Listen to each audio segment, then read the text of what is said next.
Keluaran pasal 1 ayat 1 sampai 22. Orang Israel ditindas di Mesir. Inilah nama para anak Israel yang datang ke Mesir bersama-sama dengan Yakub. Mereka datang dengan keluarganya masing-masing. Ruben, Simeon, Lewi, dan Yehuda, Isakar, Zebulon, dan Benyamin, dan serta Naftali, Gad, dan Asher. Seluruh keturunan yang diperoleh Yakub berjumlah 70 jiwa. Tetapi Yusuf telah ada di Mesir. Kemudian matilah Yusuf, serta semua saudara-saudaranya, dan semua orang yang seangkatan dengan dia. Orang-orang Israel beranak cucu dan tak terbilang jumlahnya. Mereka bertambah banyak dan dengan dahsyat berlipat ganda, sehingga negeri itu dipenuhi mereka. Kemudian, bangkitlah seorang raja baru memerintah tanah Mesir yang tidak mengenal Yusuf. Berkatalah raja itu kepada rakyatnya, "Bangsa Israel itu sangat banyak dan lebih besar jumlahnya daripada kita. Marilah kita bertindak dengan bijaksana terhadap mereka, supaya mereka jangan bertambah banyak lagi.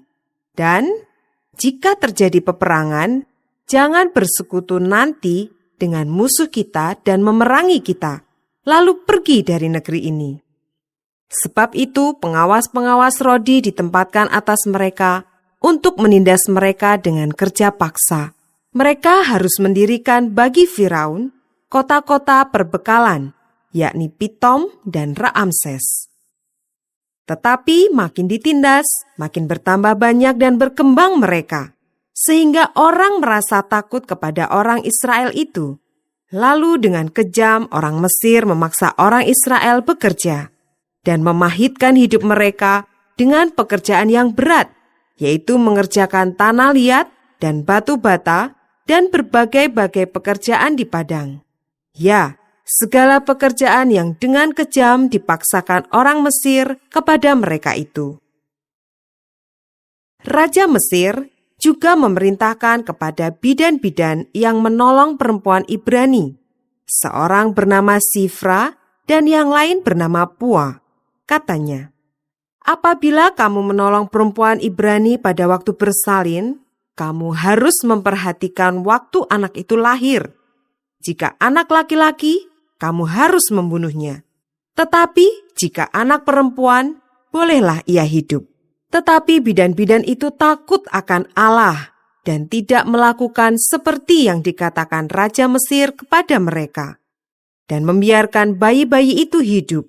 Lalu Raja Mesir memanggil bidan-bidan itu dan bertanya kepada mereka, "Mengapakah kamu berbuat demikian, membiarkan hidup bayi-bayi itu?" Jawab bidan-bidan itu kepada Firaun, "Sebab perempuan Ibrani tidak sama dengan perempuan Mesir, melainkan mereka kuat. Sebelum bidan datang, mereka telah bersalin." Maka Allah berbuat baik kepada bidan-bidan itu. Bertambah banyaklah bangsa itu dan sangat berlipat ganda. Dan karena bidan-bidan itu takut akan Allah, maka ia membuat mereka berumah tangga. Lalu Firaun memberi perintah kepada seluruh rakyatnya, "Lemparkanlah segala anak laki-laki yang lahir bagi orang Ibrani ke dalam sungai Nil. Tetapi segala anak perempuan biarkanlah hidup."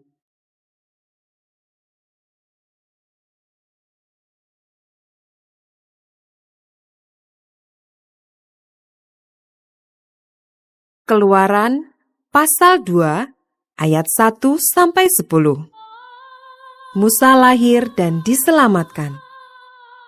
Seorang laki-laki dari keluarga Lewi kawin dengan seorang perempuan Lewi. Lalu mengandunglah ia dan melahirkan seorang anak laki-laki. Ketika dilihatnya bahwa anak itu cantik, disembunyikannya 3 bulan lamanya. Tetapi ia tidak dapat menyembunyikannya lebih lama lagi. Sebab itu diambilnya sebuah peti pandan, dipakalnya dengan gala-gala dan ter, diletakkannya bayi itu di dalamnya, dan ditaruhnya peti itu di tengah-tengah teberau di tepi sungai Nil. Kakaknya perempuan berdiri di tempat yang agak jauh untuk melihat apakah yang akan terjadi dengan dia. Maka datanglah putri Firaun untuk mandi di sungai Nil, sedang dayang-dayangnya berjalan-jalan di tepi sungai Nil. Lalu terlihatlah olehnya peti yang di tengah-tengah tebrau itu. Maka disuruhnya hambanya perempuan untuk mengambilnya. Ketika dibukanya, dilihatnya bayi itu, dan tampaklah anak itu menangis, sehingga belas kasihanlah ia kepadanya, dan berkata, "Tentulah ini bayi orang Ibrani." Lalu bertanyalah kakak anak itu kepada putri Firaun, "Akan kupanggilkah bagi tuan putri seorang inang penyusu dari perempuan Ibrani untuk menyusukan bayi itu bagi tuan putri?" Sahut putri Firaun kepadanya, "Baiklah." Lalu pergilah gadis itu memanggil ibu bayi itu. Maka berkatalah putri Firaun kepada ibu itu, "Bawalah bayi ini dan susukanlah dia bagiku, maka aku akan memberi upah kepadamu." Kemudian perempuan itu mengambil bayi itu dan menyusuinya. Ketika anak itu telah besar, dibawanyalah kepada putri Firaun yang mengangkatnya menjadi anaknya dan menamainya Musa, sebab katanya, "Karena aku telah menariknya dari air." Ayat 11 sampai dengan 22. Musa membela bangsanya, ia lari ke tanah Midian. Pada waktu itu, ketika Musa telah dewasa, ia keluar mendapatkan saudara-saudaranya untuk melihat kerja paksa mereka. Lalu dilihatnyalah seorang Mesir memukul seorang Ibrani, seorang dari saudara-saudaranya itu. Ia menoleh ke sana sini, dan ketika dilihatnya tidak ada orang, dibunuhnya orang Mesir itu, dan disembunyikannya mayatnya dalam pasir. Ketika keesokan harinya, ia keluar lagi. Didapatinya 2 orang Ibrani tengah berkelahi. Ia bertanya kepada yang bersalah itu, "Mengapa engkau pukul temanmu?" Tetapi jawabnya, "Siapakah yang mengangkat engkau menjadi pemimpin dan hakim atas kami? Apakah engkau bermaksud membunuh aku, sama seperti engkau telah membunuh orang Mesir itu?" Musa menjadi takut, sebab pikirnya, tentulah perkara itu telah ketahuan. Ketika Firaun mendengar tentang perkara itu, dicarinya ikhtiar untuk membunuh Musa.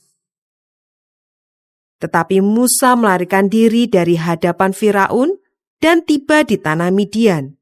Lalu ia duduk-duduk di tepi sebuah sumur. Adapun imam di Midian itu mempunyai 7 anak perempuan. Mereka datang menimba air dan mengisi palungan-palungan untuk memberi minum kambing domba ayahnya. Maka datanglah gembala-gembala yang mengusir mereka. Lalu Musa bangkit menolong mereka dan memberi minum kambing domba mereka.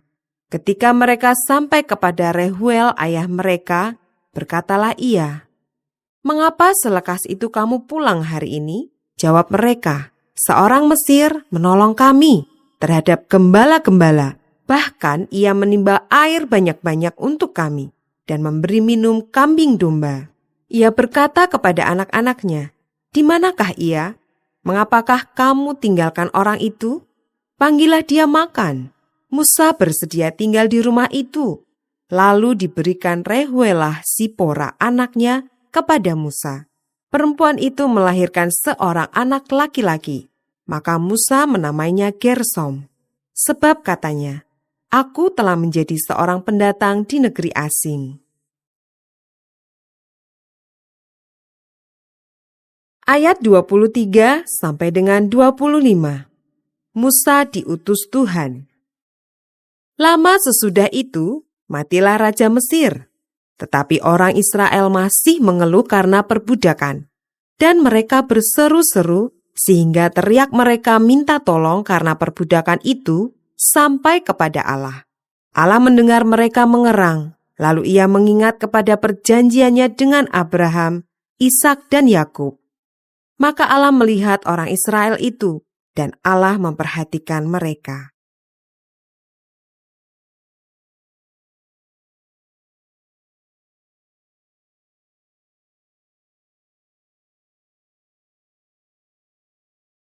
Keluaran pasal 3 ayat 1 sampai dengan 22. Adapun Musa, ia biasa mengembalakan kambing domba Yitro mertuanya imam di Midian.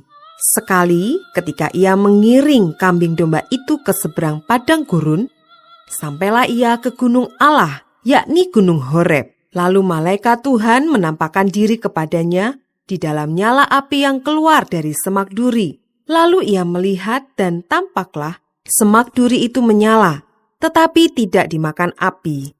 Musa berkata, "Baiklah aku menyimpang ke sana untuk memeriksa penglihatan yang hebat itu. Mengapakah tidak terbakar semak duri itu?" Ketika dilihat Tuhan bahwa Musa menyimpang untuk memeriksanya, berserulah Allah dari tengah-tengah semak duri itu kepadanya, "Musa, Musa!" Dan ia menjawab, "Ya Allah." Lalu ia berfirman, "Janganlah datang dekat-dekat, tanggalkanlah kasutmu dari kakimu, sebab tempat di mana engkau berdiri itu adalah tanah yang kudus." Lagi ia berfirman, "Akulah Allah ayahmu, Allah Abraham, Allah Ishak, dan Allah Yakub."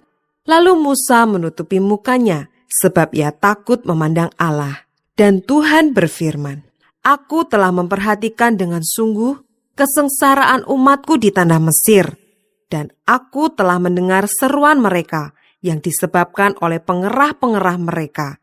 Ya, aku mengetahui penderitaan mereka. Sebab itu, aku telah turun untuk melepaskan mereka dari tangan orang Mesir dan menuntun mereka keluar dari negeri itu ke suatu negeri yang baik dan luas, suatu negeri yang berlimpah-limpah susu dan madunya, ke tempat orang Kanaan, orang Het, orang Amori, orang Feris, orang Hewi, dan orang Yebus.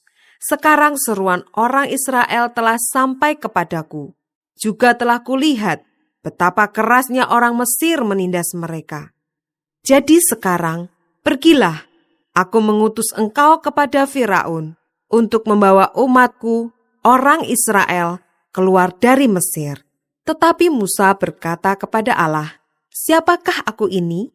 Maka aku yang akan menghadap Firaun dan membawa orang Israel keluar dari Mesir." Lalu firman-Nya, "Bukankah aku akan menyertai engkau? Inilah tanda bagimu bahwa aku yang mengutus engkau. Apabila engkau telah membawa bangsa itu keluar dari Mesir, maka kamu akan beribadah kepada Allah di gunung ini." Lalu Musa berkata kepada Allah, "Tetapi apabila aku mendapatkan orang Israel dan berkata kepada mereka, 'Allah nenek moyangmu telah mengutus aku kepadamu,' dan mereka bertanya kepadaku, 'Bagaimana tentang namanya? Apakah yang harus kujawab kepada mereka?' Firman Allah kepada Musa, 'Aku adalah aku.' Lagi firman-Nya, 'Beginilah kau katakan kepada orang Israel itu, Akulah aku, telah mengutus aku kepadamu.'" Selanjutnya berfirmanlah Allah kepada Musa, "Beginilah kau katakan kepada orang Israel, Tuhan Allah nenek moyangmu, Allah Abraham, Allah Ishak, dan Allah Yakub telah mengutus aku kepadamu. Itulah namaku untuk selama-lamanya, dan itulah sebutanku turun-temurun. Pergilah, kumpulkanlah para tua-tua Israel, dan katakanlah kepada mereka, Tuhan, Allah nenek moyangmu, Allah Abraham, Ishak, dan Yakub, telah menampakkan diri kepadaku, serta berfirman, Aku sudah mengindahkan kamu, juga apa yang dilakukan kepadamu di Mesir. Jadi aku telah berfirman, Aku akan menuntun kamu keluar dari kesengsaraan di Mesir, menuju ke negeri orang Kanaan, orang Het, orang Amori, orang Feris, orang Hewi, dan orang Yebus, ke suatu negeri yang berlimpah-limpah susu dan madunya. Dan bila mana mereka mendengarkan perkataanmu, maka engkau harus beserta para tua-tua Israel pergi kepada Raja Mesir. Dan kamu harus berkata kepadanya, Tuhan Allah orang Ibrani telah menemui kami. Oleh sebab itu, izinkanlah kiranya kami pergi ke padang gurun 3 hari perjalanan jauhnya untuk mempersembahkan korban kepada Tuhan Allah kami. Tetapi aku tahu bahwa Raja Mesir tidak akan biarkan kamu pergi, kecuali dipaksa oleh tangan yang kuat. Tetapi aku akan mengacungkan tanganku dan memukul Mesir dengan segala perbuatan yang ajaib yang akan kulakukan di tengah-tengahnya. Sesudah itu ia akan membiarkan kamu pergi.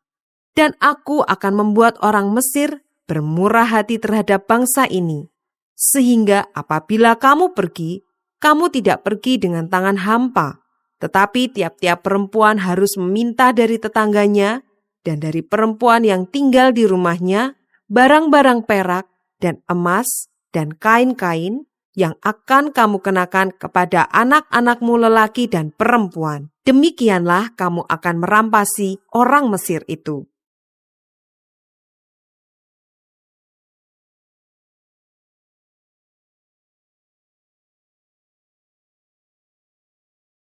Keluaran pasal 4 ayat 1 sampai 17. Lalu sahut Musa, "Bagaimana jika mereka tidak percaya kepadaku dan tidak mendengarkan perkataanku, melainkan berkata, 'Tuhan tidak menampakkan diri kepadamu'?" Tuhan berfirman kepadanya, "Apakah yang di tanganmu itu?" Jawab Musa, "Tongkat." Firman Tuhan, "Lemparkanlah itu ke tanah." Dan ketika dilemparkannya ke tanah, maka tongkat itu menjadi ular, sehingga Musa lari meninggalkannya. Tetapi firman Tuhan kepada Musa, "Ulurkanlah tanganmu dan peganglah ekornya." Musa mengulurkan tangannya, ditangkapnya ular itu, lalu menjadi tongkat di tangannya. Supaya mereka percaya bahwa Tuhan, Allah nenek moyang mereka, Allah Abraham, Allah Ishak dan Allah Yakub telah menampakkan diri kepadamu. Lagi firman Tuhan kepadanya, "Masukkanlah tanganmu ke dalam bajumu." Dimasukkannya tangannya ke dalam bajunya, dan setelah ditariknya keluar, maka tangannya kena kusta, putih seperti salju. Sesudah itu firman-Nya, "Masukkanlah tanganmu kembali ke dalam bajumu." Musa memasukkan tangannya kembali ke dalam bajunya, dan setelah ditariknya keluar, maka tangan itu pulih kembali seperti seluruh badannya. Jika mereka tidak percaya kepadamu dan tidak mengindahkan tanda mujizat yang pertama, maka mereka akan percaya kepada tanda mujizat yang kedua. Dan jika mereka tidak juga percaya kepada kedua tanda mujizat ini dan tidak mendengarkan perkataanmu, maka engkau harus mengambil air dari sungai Nil dan harus kau curahkan di tanah yang kering, lalu air yang kau ambil itu akan menjadi darah di tanah yang kering itu. Lalu kata Musa kepada Tuhan, "Ah Tuhan, aku ini tidak pandai bicara. Dahulu pun tidak dan sejak engkau berfirman kepada hamba-Mu pun tidak. Sebab aku berat mulut dan berat lidah." Tetapi Tuhan berfirman kepadanya, "Siapakah yang membuat lidah manusia? Siapakah yang membuat orang bisu atau tuli? Membuat orang melihat atau buta? Bukankah aku, yakni Tuhan? Oleh sebab itu pergilah, aku akan menyertai lidahmu dan mengajar engkau apa yang harus kau katakan." Tetapi Musa berkata, "Ah Tuhan, utuslah kiranya siapa saja yang patut kau utus." Maka bangkitlah murka Tuhan terhadap Musa, dan ia berfirman, "Bukankah di situ Harun, orang Lewi itu kakakmu? Aku tahu bahwa ia pandai bicara. Lagi pula ia telah berangkat menjumpai engkau. Dan apabila ia melihat engkau, ia akan bersuka cita dalam hatinya. Maka engkau harus berbicara kepadanya dan menaruh perkataan itu ke dalam mulutnya. Aku akan menyertai lidahmu dan lidahnya, dan mengajarkan kepada kamu apa yang harus kamu lakukan. Ia harus berbicara bagimu kepada bangsa itu. Dengan demikian, ia akan menjadi penyambung lidahmu, dan engkau akan menjadi seperti Allah baginya. Dan bawalah tongkat ini di tanganmu, yang harus kau pakai untuk membuat tanda-tanda mujizat."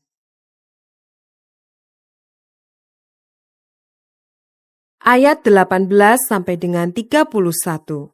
Musa kembali ke Mesir.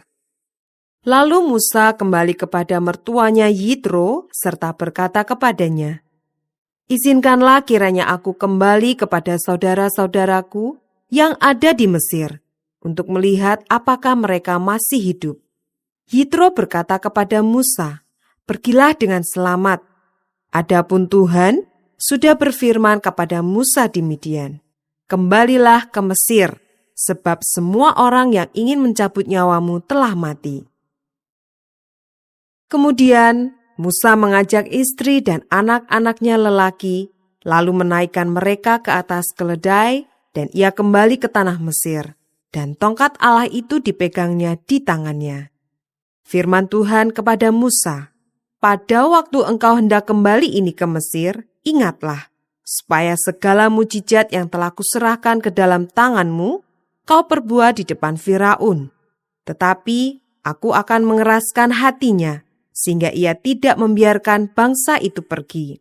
Maka engkau harus berkata kepada Firaun, 'Beginilah firman Tuhan, Israel ialah anakku, anakku yang sulung. Sebab itu aku berfirman kepadamu, biarkanlah anakku itu pergi, supaya ia beribadah kepadaku. Tetapi jika engkau menolak membiarkannya pergi, maka aku akan membunuh anakmu, anakmu yang sulung.'" Tetapi di tengah jalan, di suatu tempat bermalam, Tuhan bertemu dengan Musa dan berikhtiar untuk membunuhnya. Lalu Zipora mengambil pisau batu, dipotongnya kulit katan anaknya, kemudian disentuhnya dengan kulit itu kaki Musa sambil berkata, "Sesungguhnya engkau pengantin darah bagiku." Lalu Tuhan membiarkan Musa, "Pengantin darah," kata Zipora waktu itu, karena mengingat sunat itu. Berfirmanlah Tuhan kepada Harun, "Pergilah ke padang gurun menjumpai Musa." Ia pergi dan bertemu dengan dia di gunung Allah, lalu menciumnya.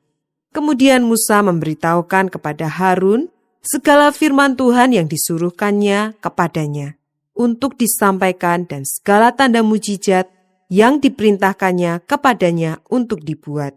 Lalu pergilah Musa beserta Harun, dan mereka mengumpulkan semua tua-tua Israel. Harun mengucapkan segala firman yang telah diucapkan Tuhan kepada Musa, serta membuat di depan bangsa itu tanda-tanda mujizat itu. Lalu percayalah bangsa itu, dan ketika mereka mendengar bahwa Tuhan telah mengindahkan orang Israel dan telah melihat kesengsaraan mereka, maka berlututlah mereka dan sujud menyembah.